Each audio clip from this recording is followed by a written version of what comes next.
এবং সেখানে গিয়ে তপস্যা করো, তাহলে কলি তোমাদের স্পর্শ করবে না। তো এই যে নৈমিষারণ্য, সেটাকে যদি আমরা আমাদের হৃদয়টা বহু রকমের চিন্তা ভাবনা রয়েছে বলে যেন একটা অরণ্য, কত রকমের সবকিছু রয়েছে এই মনের মধ্যে, সেখানে যদি আমরা সারাক্ষণ ভগবানের নামটা করতে থাকি, তাহলে কলির প্রভাবটা পড়বে না। এটা হচ্ছে, সেটাই হচ্ছে আমাদের আসল। এখন তপস্যা করতে বললেন, নৈমিষারণ্যে গিয়ে তপস্যা করো। তপস্যাটা কি? মা শারদামণি দেবী বললেন যে যে কোনো ভাবে ভগবানের নামটাই মনের মধ্যে রাখা। আমরা যেনতেন প্রকারে মনটাকে ঈশ্বরের চরণে রাখাটাই হচ্ছে তপস্যা। খুব সুন্দর, যে কোনোভাবে ঈশ্বরের চরণে মনটাকে রাখা। তো আমরা এই যে একত্রিত হয়েছি, একটু স্তোত্র পাঠ হলো, একটু গান হচ্ছে, তারপরে একটু আলোচনা হচ্ছে, প্রশ্ন উত্তর হচ্ছে, খানিকটা সময় তো ভগবানের নামটা একটু থাকছে। এখন এইটাতেই এই কলির প্রভাবটা আমাদের উপর তখন আসতে পারছে না। এই অবস্থাটাকেই মনে রেখে আমাদের অগ্রসর হতে হবে। বেদ মূর্তি শ্রীরামকৃষ্ণ। বেদ মানে কি? জ্ঞান। কিসের জ্ঞান? একের জ্ঞান। কি এক? সর্বব্যাপী একটি চৈতন্য রয়েছে, যাকে ওরা নাম দিলেন ব্রহ্ম বলে। ব্রহ্ম কি? নিরাকার, সর্বব্যাপী, এবং তিনি অব্যয়, অক্ষয় ইত্যাদি ইত্যাদি যত রকম ভাবে পারলো বোঝালো। কিন্তু কিছুতেই বোঝানো যাচ্ছে না যে ব্রহ্মটা আসলে কি। এটা হচ্ছে চৈতন্য। এই চৈতন্যটা কোথায় থাকে? প্রত্যেকেই জীবের মধ্যেই থাকে। কি করে বুঝবো যে প্রত্যেক জীবের মধ্যে রয়েছে? তো হিন্দু ধর্ম তো বিজ্ঞান ভিত্তিক ধর্ম। ওরা আমি বলছি তুমি মেনে নাও এরকম কখনো বলে না, বা উনি বলেছেন বলে বিশ্বাস করে নাও এরকমও বলে না। বুঝে বুঝে করো। তো সেটা বোঝাবার জন্য ওরা বললো, দেখো তোমরা যে জেগে আছো এটা একটা অবস্থা, যখন ঘুমোচ্ছ এবং স্বপ্ন দেখছো আর একটা অবস্থা, আর স্বপ্নও মাঝে মাঝে বন্ধ হয়ে যায় আর একটা অবস্থা। তো এইটা যে অবস্থা ত্রয় বিচার বলল, অবস্থা, তিনটে অবস্থার বিচার করা হচ্ছে। কি কি অবস্থা? জাগ্রত। জাগ্রত অবস্থায় আমরা যেমন রয়েছি, সেরকম এই যে কথা বলছি, এ করছি ও করছি, এটা জাগ্রত অবস্থা, জেগে রয়েছি। আর দ্বিতীয়ত হচ্ছে আমাদের স্বপ্ন অবস্থা। জাগ্রত অবস্থায় কি হয়? শরীর থাকে, মন থাকে, আত্মাও থাকে। আর যখন স্বপ্ন অবস্থায় শরীরটা অ্যাবসেন্ট হয়ে যায়, আমি ঘুমোচ্ছি, তখন শুধুমাত্র স্বপ্ন দেখছি, এবং স্বপ্নটাও যখন বন্ধ হয়ে যায়, তখন যেটা থাকে সেটা কি? তখন তার স্বপ্ন দেখছি না মানে মনটাও নেই, মানে শরীর নেই, মন নেই, অথচ আমি আছি। ওইটাই হচ্ছে চেতনা। ওই চৈতন্যটা রয়েছে সবসময় সর্বত্র। আমি আবার যেই জেগে উঠলাম অমনি কানেক্টেড হয়ে গেলাম, আবার কথাবার্তা বলছি, সব কিছু চলছে। তো এই চৈতন্যটাকে আমাদেরকে জানতে হবে। তো যখন আমরা ওইরকম করি, তখন প্রথমেই জিজ্ঞেস করা হয় যে সৃষ্টিটা কে করলেন? ওই চৈতন্যই সৃষ্টি করলেন। কি দিয়ে সৃষ্টি করলেন? তাহলে কি দাঁড়ালো? ওইটাই হচ্ছে, যিনি সৃষ্টিকর্তা আর যেটা স্রষ্টা, একই। স্রষ্টা এবং সৃষ্টি দুটোই এক হয়ে গেল। এই জ্ঞানটাকেই বলছে বেদান্তের জ্ঞান। যেন ঠাকুর শ্রীরামকৃষ্ণ দেব তার কথামৃতের একেবারে প্রথমেই মাস্টারমশাইকে উপলক্ষ করে আমাদের সকলকে বললেন, এককে জানার নাম জ্ঞান, আর বহুকে জানার নাম অজ্ঞান। এই জ্ঞানটাই হচ্ছে শ্রীরামকৃষ্ণ রূপ। শ্রীরামকৃষ্ণ বেদের ওই জ্ঞানটাকে আধুনিক যুগে আধুনিক ভাষায় ব্যক্ত করছেন। আবার আমরা একটু ফিরে যাব আমাদের ভাগবতে। এই ভাগবতে ওরা বলছেন যে চারটে যুগ আছে, সত্য, ত্রেতা, দ্বাপর, কলি। চারটে যুগ আছে। এই চারটে যুগে সত্য যুগ যেটা, সেখানে সকলেই খুব ভালো, কেননা তাদের সৃষ্টি করা হয়েছিল শুধু সত্য দিয়ে। ব্রহ্মা তিনি সৃষ্টি করলেন। দ্বাপরে তিনি একটু তার সঙ্গে রজ এবং অল্প একটু তম মিশিয়ে দিলেন। তার ফলটা হলো কয়েকজন একটু খারাপ হলো, যেমন আমাদের রাবণ এবং ইত্যাদি ইত্যাদি কয়েকজন। তো এইটা হলো দ্বাপর যুগে। সত্য ত্রেতা গেল, দ্বাপর গেল। কলি যুগে কি আছে? কলি যুগটা প্রত্যেকটা মানুষের মধ্যে তমগুণটাই বেশি হয়ে উঠছে, ওটাতেই সমস্যা। রাজাও তমগুণী হচ্ছে, ব্রাহ্মণ তমগুণী হচ্ছে, শিক্ষক তমগুণী হচ্ছেন, সাধারণ মানুষ তো তমগুণী। ফল কি হবে? কষ্ট। এখন এই কষ্টটা শারীরিকভাবে, মানসিকভাবে, আধ্যাত্মিকভাবে, এটা অবশ্যই। কারা কষ্ট পাচ্ছে? অতি সাধারণ মানুষ, কিছু যেন করেনি, তবু কষ্ট পাবে। তো এইটাই আবার ওরা একটা চিত্র এঁকে দিয়েছেন, ছবি এঁকে দিয়েছেন, যে যখন শ্রীকৃষ্ণ চলে গেলেন, তারপরে পাণ্ডবরা বললো কৃষ্ণ চলে গেছে, আমরা আর কি করতে থাকবো। ওরাও রাজত্বটাকে ওদের ছেলেদের হাতে দিয়ে চলে গেল। ওর ছেলে হচ্ছে আমাদের যে সবসময় জিজ্ঞাসা করতেন বলে, ওর নাম ছিল পরীক্ষিত। পরীক্ষিত পরীক্ষা করতেন বলে, পরীক্ষিত।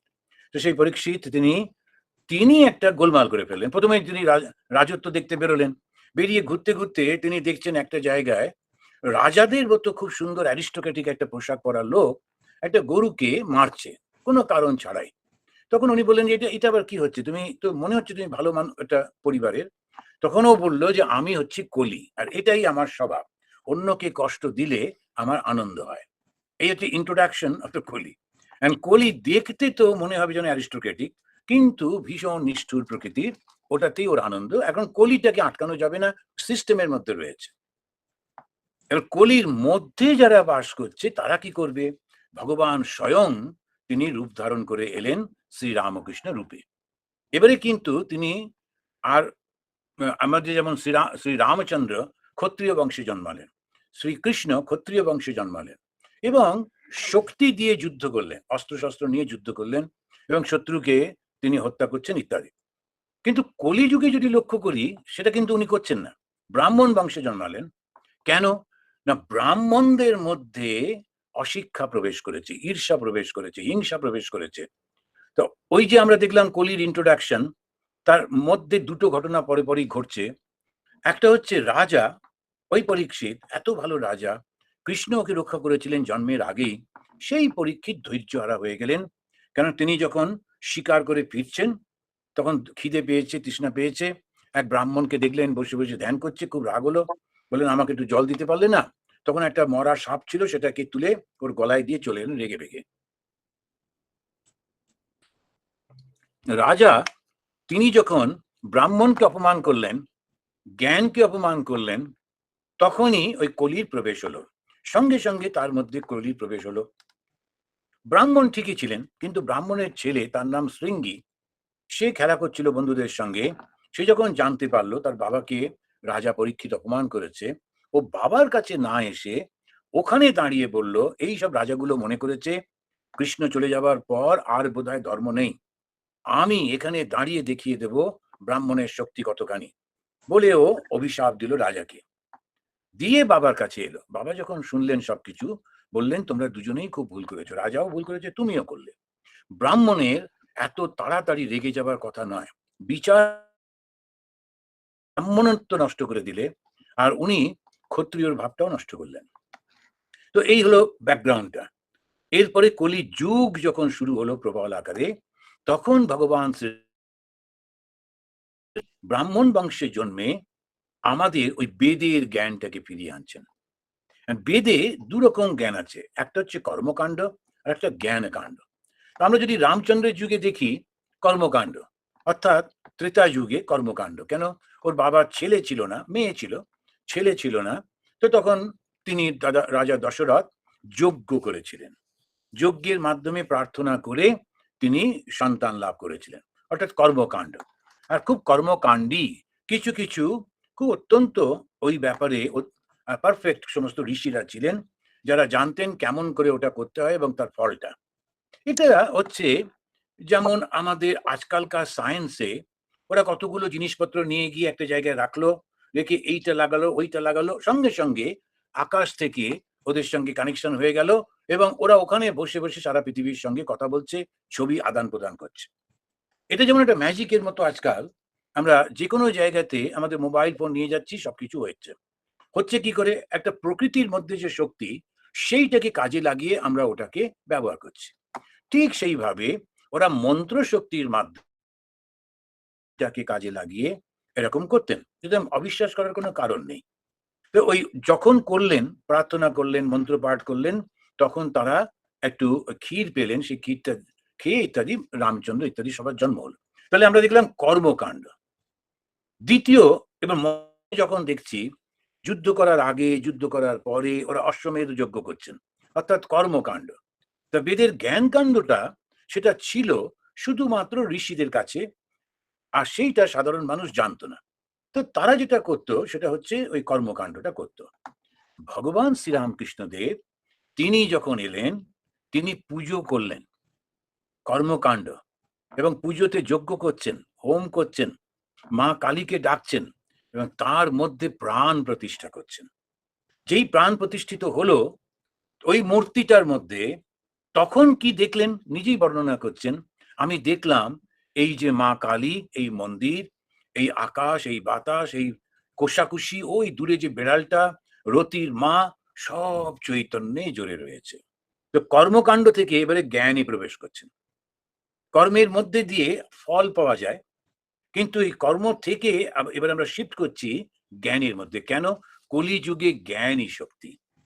যে কলির একটা ছবি আঁকে, সত্য যুগের বা ত্রেতা টেতার কোনো ছবি নেই, কলির একটা ছবি আছে। কিরকম? না, কলি একটা ঘোড়ার পিঠে তরোয়াল নিয়ে আসছে। কেউ কেউ বলে যে ওই যে ওরা মানে একটু আমাদের বর্ডার পারে ওরা ঘোড়া নিয়ে তরোয়াল নিয়ে এসেছিল, সেরকম নয়। ঘোড়া তরোয়াল নিয়ে কলি সেই সময় ওরা ছিল না। তো যাকে যা ওই কলির ছবিটা যারা করেছিলেন, তারা একটা জিনিস আমাদের বোঝাতে চাইছেন, সেটা দুটো। একটা হচ্ছে অজ্ঞানটা দূর হয়ে যাচ্ছে, তরোয়াল। তরোয়াল হচ্ছে জ্ঞান অসি, অজ্ঞান দূর হচ্ছে, আর ঘোড়াটা গতি।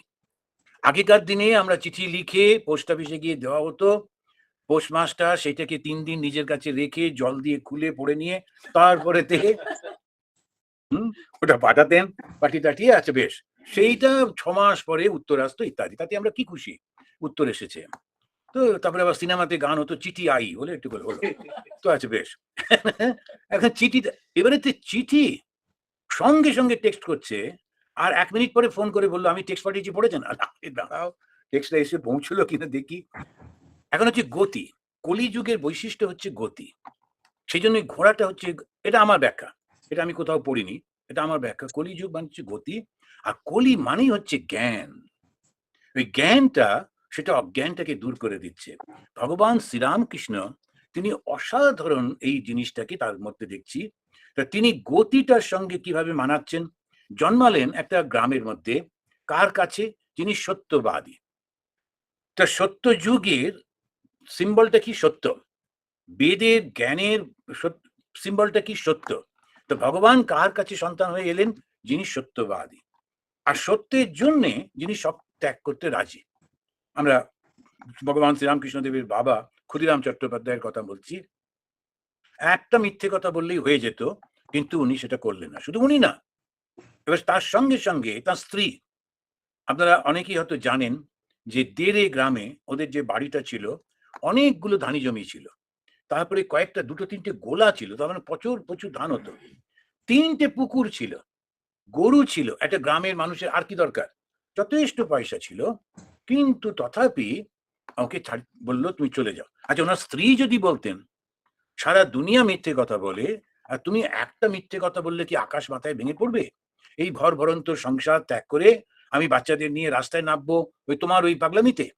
কি না একটা মিথ্যে, যাও গিয়ে বলে এসো।" ক্ষুদিরাম পারতেন কিনা সন্দেহ আছে।